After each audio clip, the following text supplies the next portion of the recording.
minuutin ajan, jollei Suomi saa maalia aikaan. Sitähän tietysti kaikki toivomme. Helmisen hyökkäyskolmikko meiltä jäällä. Puolustaja Huikari antaa sitten toiselle puolustajalle ja tämän laukaus. Ensin sai koukkaamisesta Saksan Raitilla 2 minuuttia. Hän kaatoi Risto Jalon. Tämän jälkeen tuli Saksan liittotilanne. Kireen antaa ylös Tikkaselle ja Tikkanen löytää sitten Helmisen ja näin peli on tasan 1-1. Suomi pystyy hyödyntämään tämän ylivoimatilanteensa ja tasoittaa. Ruotsinkin lippu hulmoaa nyt sitten Suomen kunniaksi, vaikka Ruotsi on se ainoa maa, joka teoriassa pystyisi estämään meitä ottamasta tästä turnauksesta 5. tilan. Erittäin hienosti Tikkanen järjestää tuon tilanteen. Hyvä maltillinen suomalaishyökkäys ajassa 6.46 päättyy sitten tasoitusmaaliin numerot 1-1. Ja maalintekijä Mikko Mäkelä. Ja tulee maalintekopaikka, siitä iskee Ville Sireen, mutta epäonneksemme ohi.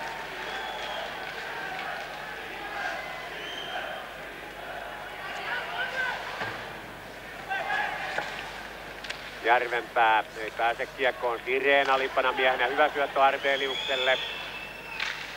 Tämä jättää jättökin meni maalin ohi.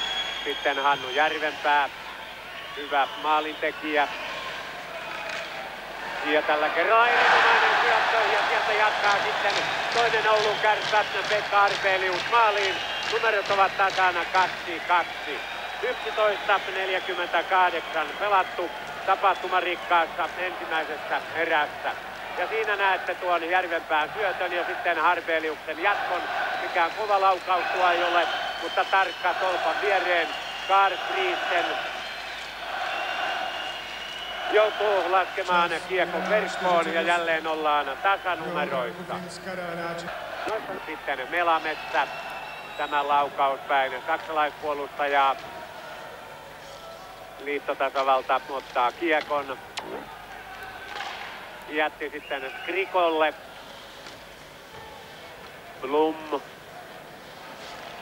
Melametsä taklaa kiekottoman miehen nurin. Kiekko kuitenkin kentän toisella puolella. Hyvin karvasi Jalo, otti kiekon Suomelle. Skriko taistelee päädystä. Blum häntä taklaamassa ja sitten apuun tulee Jalo. Jalo Blomqvistille, joka ei kuitenkaan saanut täysin kiekkoa haltuun. Blomqvist uudestaan. Friisen ja sitten Jalo.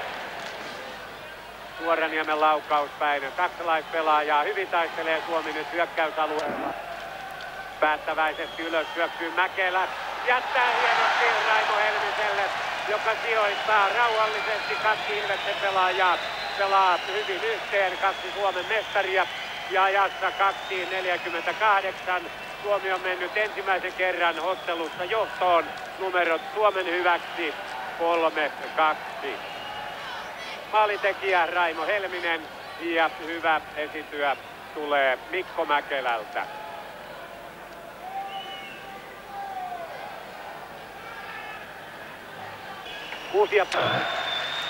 Ruotsalainen ja sitten sieltä tulee mallikas suomalaishyökkäys ja sinne kiekko menee. Suomi on tasoittanut ottelun 4-4. Aika on nyt kulunut 6.27. Tämä on erinomainen taisteluottelu. Siinä pääsee puolustajamme laukaisemaan tämän halkutilanteen jälkeen. Friisen torjuu sieltä eteensä ja kiekko kimmahtaa tänne taakse suomalaispelaajalle Huikarille, jonka kova lyöntilaukaus uppoaa sinne saksalaismaaliin. Numerot tasan 4-4 tässä tosi värikkäässä kamppailussa, jota seuraa varsin suuri joukko saksalaisturisteja. On täällä toki myöskin suomalaisia, mutta saksalaisia on erittäin paljon. Tavanomaista enemmän. Tämä johtuu siitä, että täällä pelattiin aikaisemmin tänään